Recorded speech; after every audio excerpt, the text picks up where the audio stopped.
پچھلے سبق ہم نے عہد کے تعلق سے سیکھا تھا. کتنے لوگ ہیں جن کو عہد کا پتہ ہے؟ شاباش. عہد کیا ہوتا ہے؟ بولیے. وعدہ، پرومس. اور کتنے لوگ ہیں جو بائبل مقدس کو وعدے کے تعلق سے دیکھتے ہیں کہ کتنے وعدے بائبل مقدس میں؟ ایک ہے پرانا عہد نامہ اور ایک ہے نیا عہد نامہ. کتنے وعدے ہو گئے؟ دو. پرانے عہد نامے کو انگلش میں اولڈ ٹیسٹامنٹ کہیں گے اور نئے عہد نامے کو نیو ٹیسٹامنٹ کہیں گے.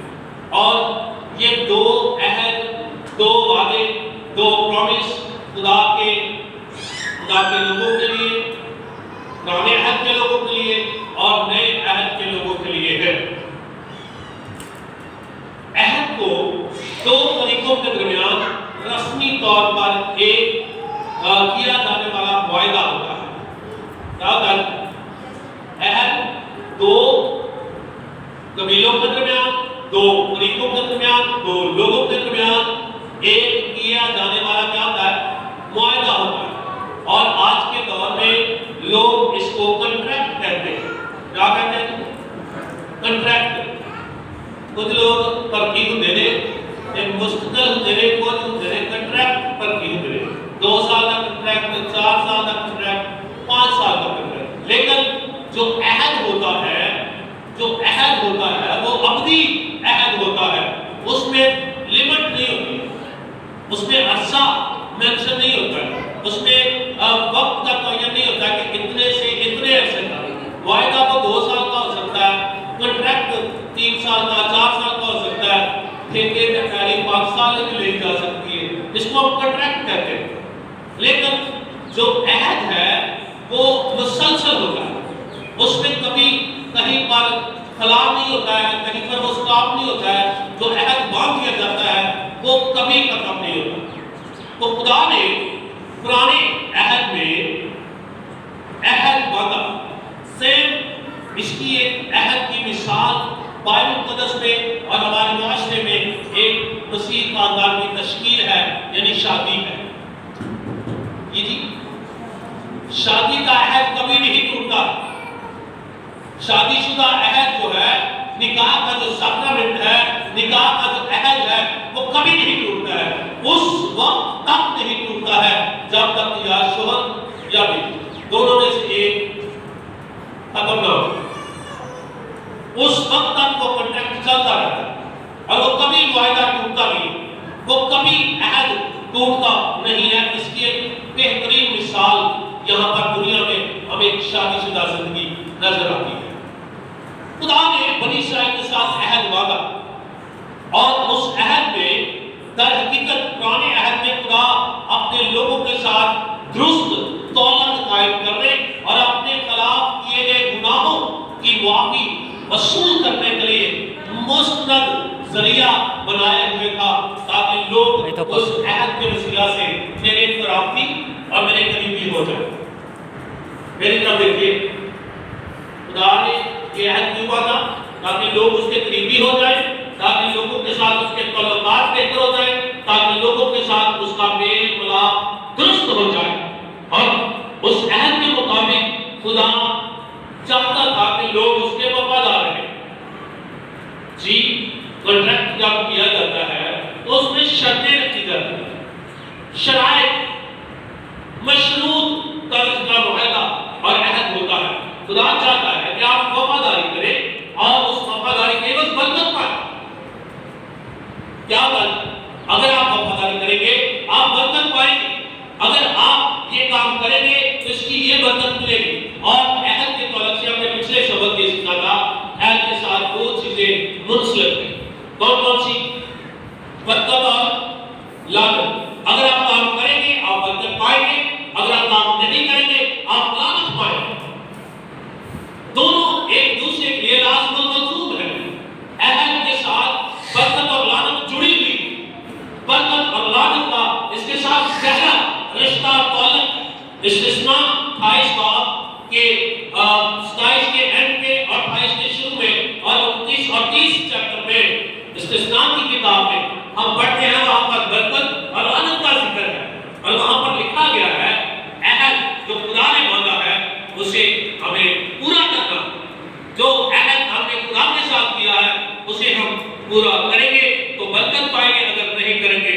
تو ہم لعنت کے حصے دار بنیں گے۔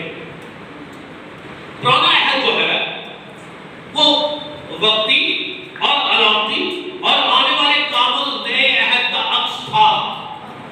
جو پرانا عہد خدا نے باندھا اسرائیل کے ساتھ، بنی اسرائیل کے ساتھ، یعقوب اور اس کے گھرانے کے ساتھ، ابراہیم اور اس کے خاندان کے ساتھ، وہ وقتی تھا، علامتی طور پر تھا، اور نئے عہد یعنی آنے والے نئے عہد کا ایک عکس تھا۔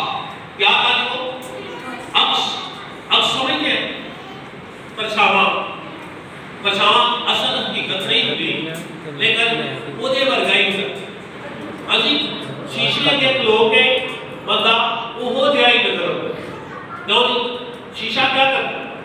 ہمارے داغ کبھی ہمیں بتاتا ہے کہاں پر پمپلز ہے، کہاں پر داغ ہو گئے، کہاں پر کیا نشان پڑ گئے۔ چہرہ خاص طور پر ہمیں نظر آنا شروع ہو جاتا ہے کہاں پر؟ آئینہ میں، شیشے کے سامنے۔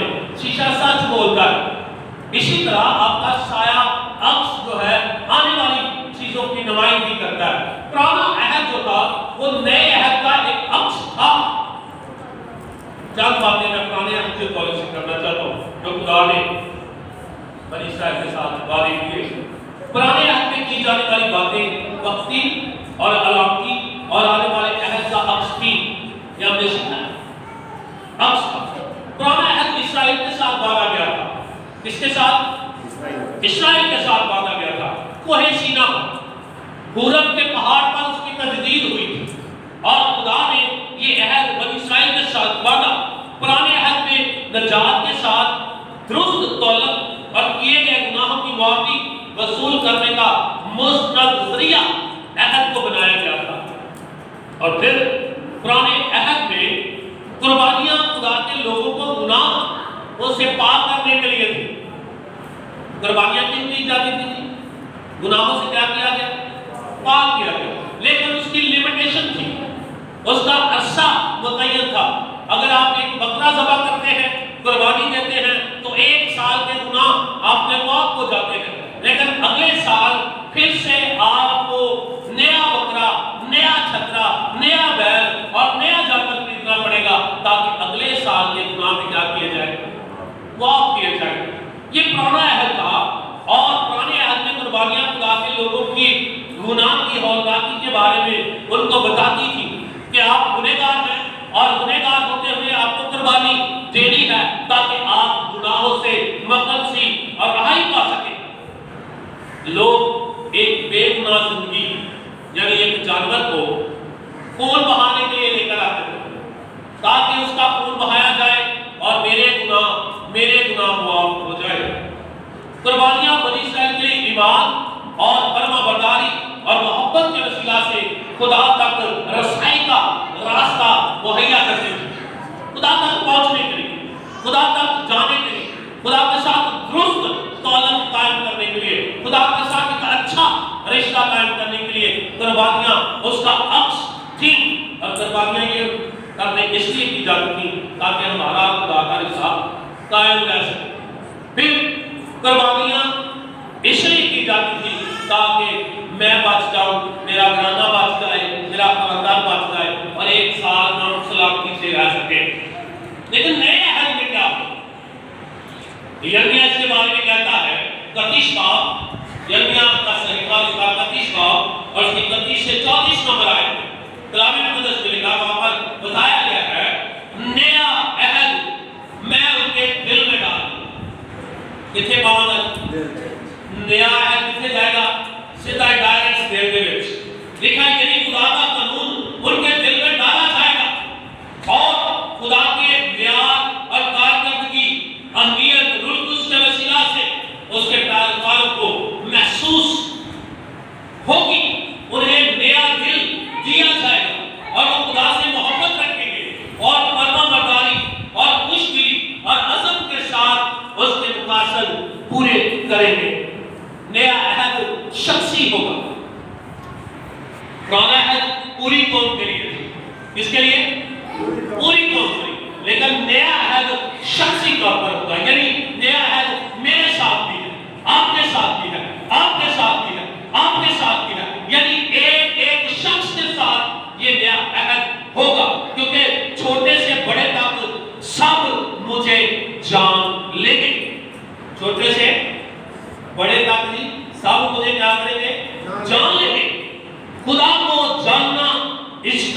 تجربہ بھی ہے اور انفرادی تجربہ بھی ہے، یعنی سب بھی خدا کو جانے اور ایک ایک شخص بھی خدا کو جانے کہ ہمیں یسوع مسیح کو قبول کرنا ہے اور اس کے عہد میں شامل ہونا۔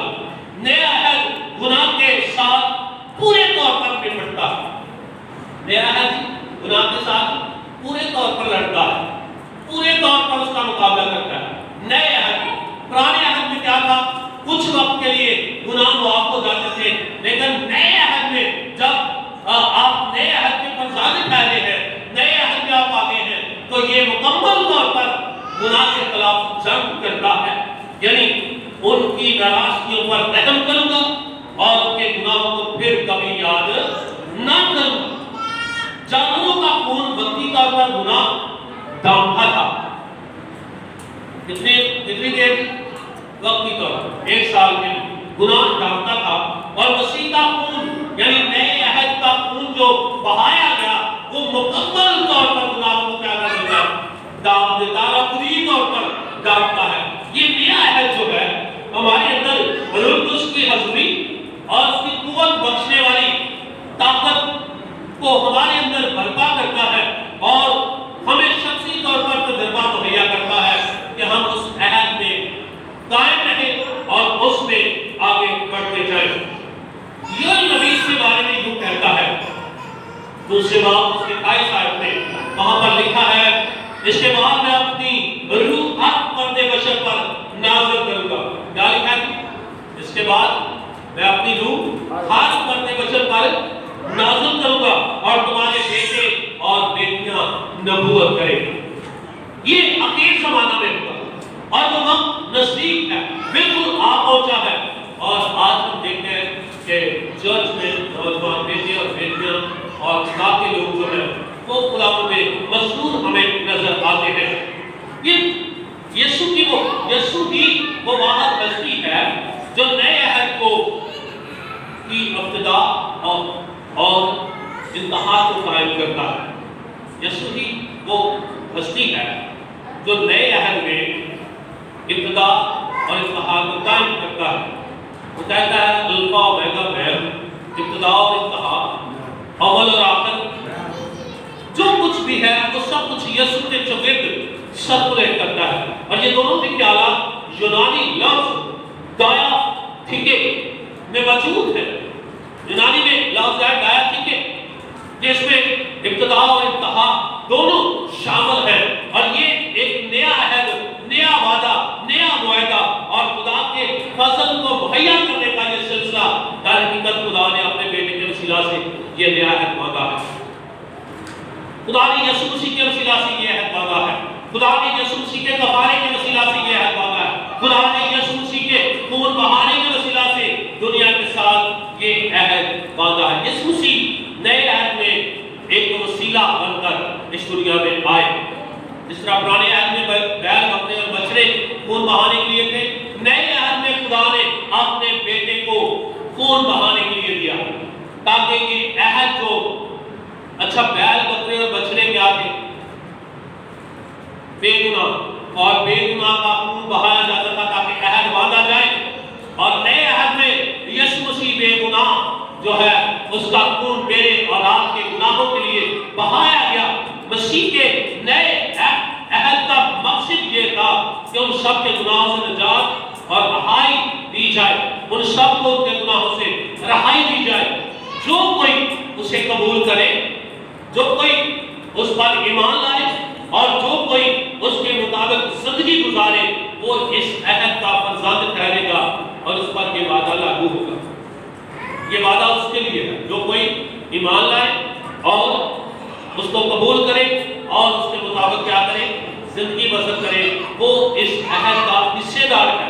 عبرانیوں 9 باب اس کی 16 سے 17 آیت میں ہم اس کو پڑھ سکتے ہیں۔ عبرانیوں 9 باب کی 26 آیت میں لکھا ہے، اپنی مرضی کے طور پر اپنے بدن کو یسوع مسیح نے قربان ہونے کے لیے دیا۔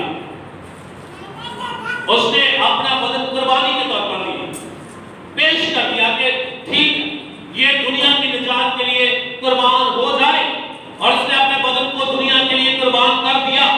ایک ہی بات جو لفظ استعمال ہوا ہے عبرانیوں میں